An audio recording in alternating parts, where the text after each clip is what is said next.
tide against far-left lunacy turning? Well, not as much as we'd like. Sadly, the woke mind virus has taken a firm hold on the culture from academia to Hollywood to the corporate world. But there are promising signs, and I'm going to bring you two recent examples of corporations walking away from that ideological capture. And in both cases, it was a backlash from the public that led to that retreat.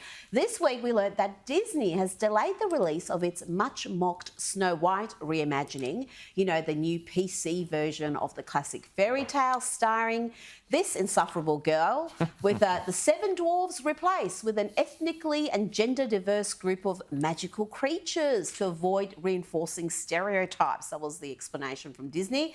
But after much mockery, this week, Disney not only announced the release date of Snow White would be delayed by at least a year, but it also appears to be reinstating the dwarves. Oh no, what about those harmful stereotypes? I do hope the dwarves are at least racially diverse and non-binary. Now, the studio claims that the writers' strike is behind the delay, but those in the know say that's not the case. The production is being dramatically changed to avoid being another box office disaster. You see, audiences don't want lame, woke movies pushing leftist ideology. That's obvious. And a point the creators of South Park drive home in their latest work. Why are they replacing every single character with someone who is diverse? But then Kenny's like, it's not our fault, it's because of Kathleen Kennedy. But then Kathleen Kennedy's just like, make it more lame. And everyone in town is like, no, please, Kathleen Kennedy, stop ruining everything. But Kathleen Kennedy is all like, put another gay diverse woman in it, make it more lame. And the Disney stock just keeps going down and down and down. And then Bob Iger is all like, no, what's going on with my stocks? No, Kathleen Kennedy. Kathleen Kennedy, the president of the Disney-owned Lucasfilm, but I'm sure the problems at Disney extend far beyond her. Let's see if this Snow White rethink is going to be a trend in their other productions. Another recent example of a corporate going from woke to broke to ultra-conservative is Bud Light. Now, we all know of the lunacy that saw the brand being promoted by trans activist Dylan Mulvaney, and how that cost the company billions, not millions, billions.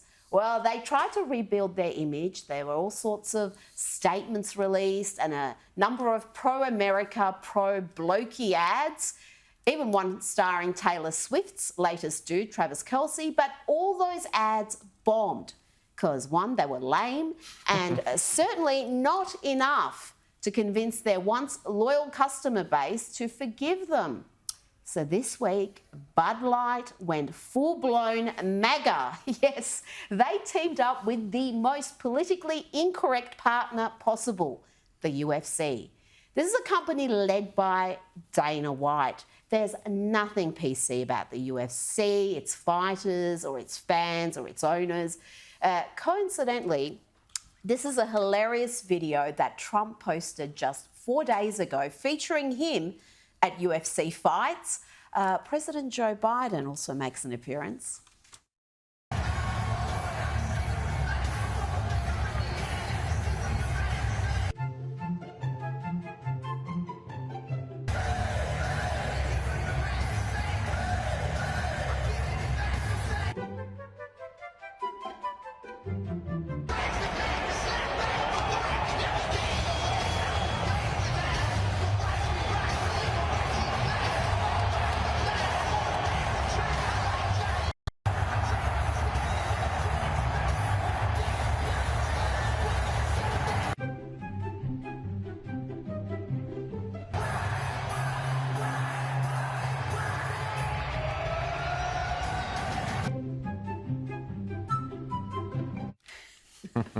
Yes, Bud Light has gone from a trans activist to the UFC. It shows the power that conservative consumers have and what can happen when they actually exercise that power. Something for our corporates who lined up to back the racist voice to keep in mind.